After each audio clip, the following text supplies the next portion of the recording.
Dice, un gerente aplicó el mismo test de capacitación a dos grupos. En este caso dice, el primero de 50 empleados obtuvo una media de 65 puntos con una desviación típica de 10 puntos. El segundo grupo de 40 empleados arrojó una media de 62 puntos con desviación de 8 puntos. Existe una diferencia significativa entre las medias de los dos grupos a un nivel de significación del 5%. O sea, como le estoy indicando, del tema anterior se hizo unos intervalos de confianza para la diferencia de medias. Y aquí pues es prácticamente más o menos ese tipo de la cola del intervalo de confianza que uno despeja el valor estadístico y lo que hace uno es sustituir esa información. Entonces puede ser que de repente uno relaciona esa parte, ¿no? Entonces vamos a tomar los datos de ese enunciado, repito, y entonces tenemos como X1, ¿verdad? Una media de 65 puntos y una desviación para esa información y que y se conoce, por supuesto, yo digo que la desviación 1 viene siendo igual a 10 puntos. Un N2, 40 empleados. Tenemos una media de 62 puntos, con desviación de 8 puntos.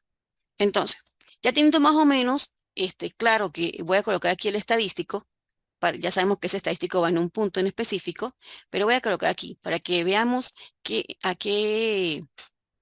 es lo que yo necesito de los datos, qué es lo que yo tengo, ¿sí? Entonces, bueno, sobre la raíz cuadrada, esto es el error típico, ¿se acuerdan? Que tenemos para dos medias, sigma 1 al cuadrado entre n1 más sigma 2 al cuadrado entre n2. Entonces, este es el estadístico. O sea, también analicemos un poco de cómo podemos determinar el z calculado de los temas anteriores. ¿Cuál es nuestro primer paso para este caso? Nuestro primer paso es formular las hipótesis. Tenemos aquí, primero, que cuando yo les envíe, por favor, el libro, ustedes van a encontrar en el capítulo 9 todo lo que con respecto a contraste de hipótesis. Y para ir hablando un poco de eso, nosotros tenemos en ese libro varios casos y dependiendo de los datos que tenga y de acuerdo al modelo que estén trabajando. Hay un cálculo de tamaño de muestra. Yo sé que el grupo anterior estaba preguntando en estos días del tamaño de muestra, pero depende. Por lo que yo les expliqué a ustedes, son tamaños de muestra que se usan comúnmente, pero existen más fórmulas de tamaño de muestra. O sea, para que no vayan ustedes a pasar la información a los otros grupos y resulta que están usando otras ecuaciones de tamaño de muestra, ¿no? Para que quede claro eso. Entonces, vamos a ver, ¿cómo voy a formular nuestra hipótesis para este caso si lo que están indicando es que si existe diferencia significativa? En este caso, nosotros lo que ya había mencionado en clase, es decir, bueno, no existe diferencia significativa, ¿verdad? Entre el promedio del primer grupo con el segundo grupo. También otros textos muestran así, H sub A, por si acaso están estudiando en otro libro. Alternativa y H1. Sí existe diferencia para 50 empleados y una desviación típica que se está comparando con otro grupo que es de 40 empleados y está dando una media diferente, por supuesto, en este caso se nota, y una desviación. Entonces, lo que sí tengo que tener claro es qué estoy haciendo con ese enunciado, qué es lo que vamos a hacer. Simplemente yo tengo que estar claro que, bueno, no existe diferencia significativa entre estos dos datos, ¿sí? En este caso, fíjense que son dos grupos. La varianza se conoce. Sí, por eso que se utiliza o desviación se conoce, por eso se utiliza este tipo de ecuación. Este, ¿Qué más tenemos? Los estadísticos, el estadístico, ¿verdad? Que es para este paso.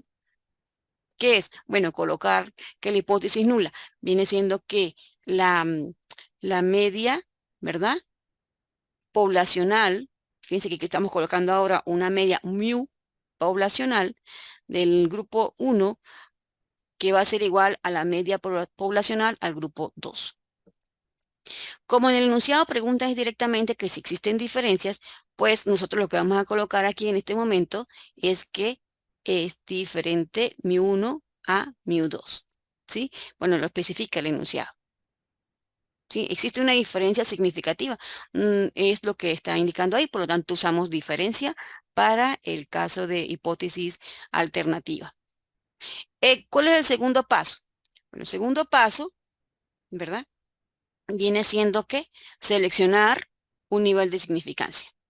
Y en este caso nos están dando un nivel de significación del 5%.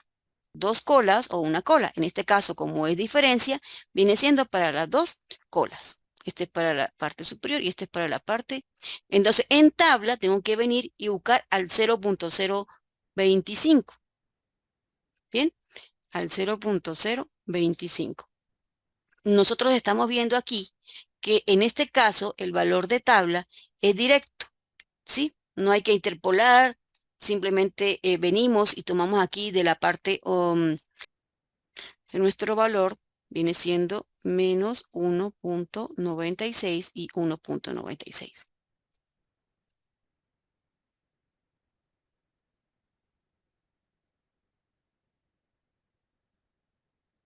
Ok, aquí hay una consulta, preguntan cómo sabemos en qué lado se acepta y en qué lado se rechaza.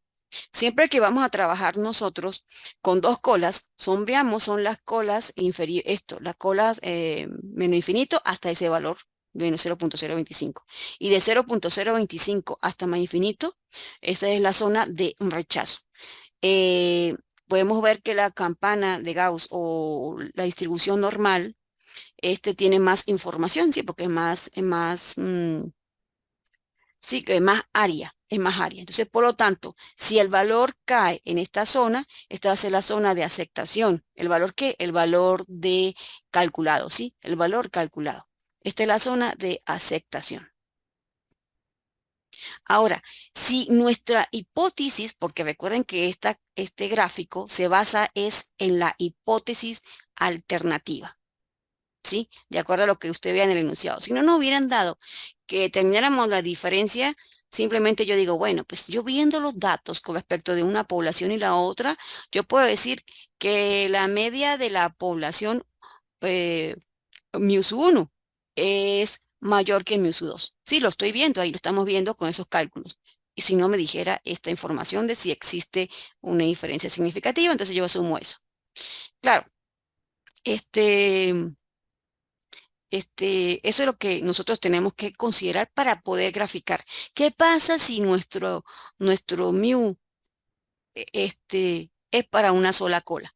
Si nuestro mu 1 es mayor a mu 2, nosotros tenemos, si vemos aquí este signo de desigualdad, me está indicando que subraye el área superior, ¿sí? El límite superior. Entonces, si esto sería el área sombreada, una zona de rechazo.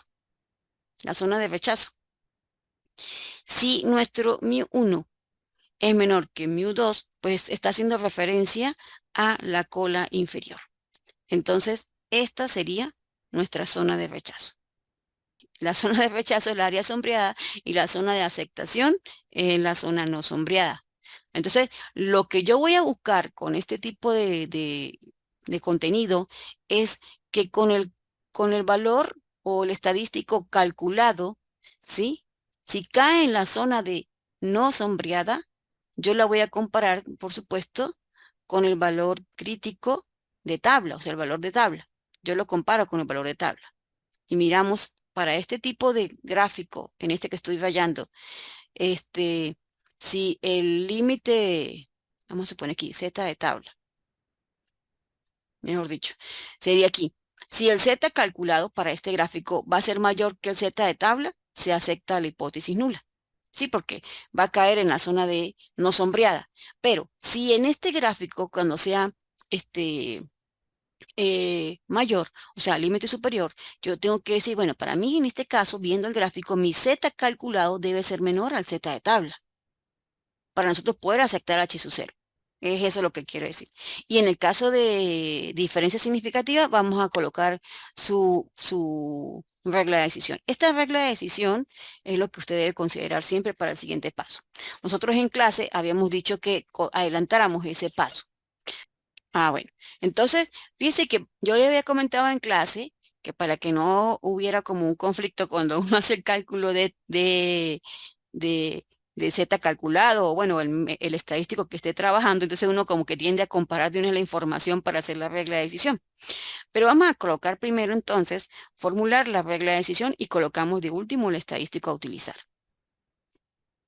Sí, para comprender por qué es que esta regla de decisión se basa en la hipótesis alternativa. Entonces, viendo el gráfico que tenemos, ¿sí? Que aquí nos ahorramos un poquito de trabajo porque el enunciado, pues en ese paso 2 fue corto, ya que me daban de una vez el nivel de significancia, no me daban la confiabilidad, o sea, ya me dan el alfa, pues. Fíjese algo, si en este caso, viendo el gráfico, yo digo menos, menos porque es límite inferior, ¿sí? Z de tabla, ¿verdad? Menor o igual. Y aquí voy a colocar el Z calculado. Sí, el Z estadístico que vamos a usar. Si cae en esa zona, entre ese intervalo, estaríamos aceptando la hipótesis nula. Si pasa eso. Si mi Z calculado cae, ¿qué más tenemos ahí? Eh, Alguien puede venir y colocarles, porque también pasa, dice acepta la H sub cero. Entonces, ¿qué pasa cuando yo acepto H sub cero? Pues uno escribe, bueno, si se acepta H sub cero, ¿a quién voy a rechazar? Pues se supone que voy a copiar aquí. Entonces, vamos a colocar aquí. Si yo acepto H sub cero, entonces, entonces se rechaza H sub uno. Pero, ¿qué pasa si no cae en la zona? Uno puede escribir así directamente también. Se acepta H sub cero. De lo contrario, también puede haber colocado eso. Puede usted haber colocado se acepta H sub cero. Sí, si pasa esto, ojo. De lo contrario, de lo contrario, se rechaza y se acepta H sub uno. Sí, también es una forma de nosotros analizar nuestra regla de decisión. Sí, eso es lo que va a colocar. Ok, muy bien. H1, muy bien, gracias María, eso es.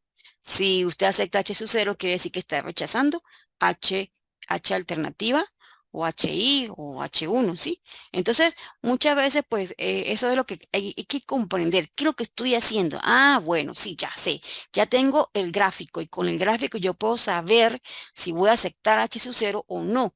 Entonces, bueno, esta es una forma de denotarlo. Otros estudiantes dicen, bueno, si el Z calculado es menor al Z de tabla del límite inferior, pues ahí usted está diciendo que rechaza H sub cero. Y, o bueno, o que el Z calculado, ¿verdad? Sea mayor o igual al Z de tabla superior. Entonces se rechaza H sub cero.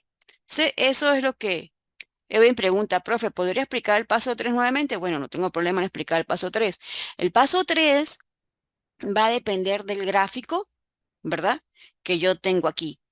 El gráfico es para ambas colas, ¿sí? Porque nuestra hipótesis alternativa es diferencia. Y cuando es diferencia, nosotros pues sombreamos esas colas. Bien. Si usted mira aquí, en la regla de decisión, la vamos a resaltar.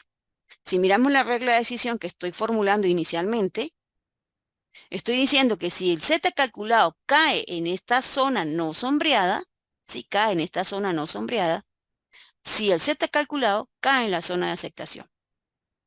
Esa es una forma de nosotros de tomar la regla de decisión. Usted es el que va a formular la regla de decisión, ajá, entonces basada en la hipótesis alternativa. Bien, ok, entonces tenemos ahí el estadístico para este caso. Profe, ¿por qué vamos a usar este estadístico antes de que veamos? Pues bien, primero tomamos un criterio en el aula de que si las muestras eran mayores o iguales a 30 íbamos a trabajar con tabla Z, ¿sí? Porque se supone que los datos tienen un comportamiento normal. ¿Qué tengo que comenzar a colocar aquí? Bueno, la información que hemos indicado ya, ¿verdad? Que la media es igual a ¿cuánto? La media 1 es igual a ¿cuánto? A 65. 65, 65 menos 62. ¿Y qué más tenemos que colocar? Aquí voy a colocar de una vez esta. Si ustedes quieren hallar el error típico aparte, pues lo pueden hacer aparte, como lo habíamos estado trabajando en estimaciones o intervalos. Así que uno calculaba esto aparte y luego viene y sustituye el valor obtenido aquí. Lo pueden hacer. ¿sí? Pero bueno, pero cuestión de tiempo y trabajando con lo que tenemos en la calculadora, pues lo hacemos de una vez, ¿no? Vamos a ver, el valor conocido para la muestra uno es 10, ¿sí? 10. Fíjense algo muy importante que tenemos que analizar en ese enunciado. Dice desviación típica, ¿no? Desviación típica. Por lo tanto, uno va a tomar simplemente esa desviación típica y lo va a sustituir en la fórmula. Si nos hubieran indicado varianza, pues no tengo que colocarlo al cuadrado, porque la desviación hace la veces solo del sigma, ¿sí? La desviación. Se pendiente ahí, ¿sí? Y en el caso para el grupo 2 tiene 8. Habíamos hablado de cuántas muestras, vamos a ver. Y entonces da 1.5811. Perfecto. Entonces, eso lo colocamos aquí. En este paso solo es buscar el estadístico que corresponda, ¿verdad? El modelo que sea y lo colocamos ahí. Eso es todo lo que vamos a hacer en ese paso. Ahora, en el paso que viene es tomar la decisión. En el paso que viene, ahí sí es tomar la decisión. Nosotros tenemos el menos 1.96 de Z crítico. Recuerden que estoy colocando son los Z críticos o Z de tabla. Y nos está dando 1.5811. ¿Sí? Esto se supone que esto es la mitad aquí, más o menos. 1.5811 estaría por aquí. ¿Sí? ¿Está cayendo en dónde? Mi Z calculado está cayendo por aquí. Z calculado. Z, C. Vamos a colocar aquí Z calculado. Entonces está cayendo en la zona de aceptación. Pero entonces vamos a colocar aquí la fórmula de regla de decisión. Vamos a colocar aquí sí. Como menos 1.96 menor o igual a 1.5811, ¿verdad?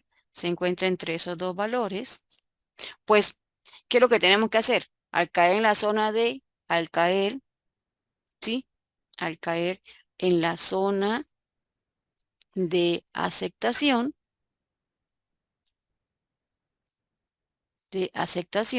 pues se acepta la hipótesis nula. La hipótesis nula va a dejar así H sub 0. ¿Cuál es la aquí que dice? Ok, muy bien. Se acepta H sub 0. En conclusión, al aceptar la hipótesis nula, sabemos nosotros que hemos definido la parte de investigación en la formulación de las hipótesis que no existe diferencia significativa. Entonces se puede decir que los dos grupos pues tienen el mismo promedio, ¿no? Entonces no existe diferencia significativa porque fíjense que estábamos hablando era del promedio, ¿no? No existe diferencia significativa entre el promedio del primer grupo con el segundo grupo. Entonces simplemente colocamos que tienen el mismo promedio.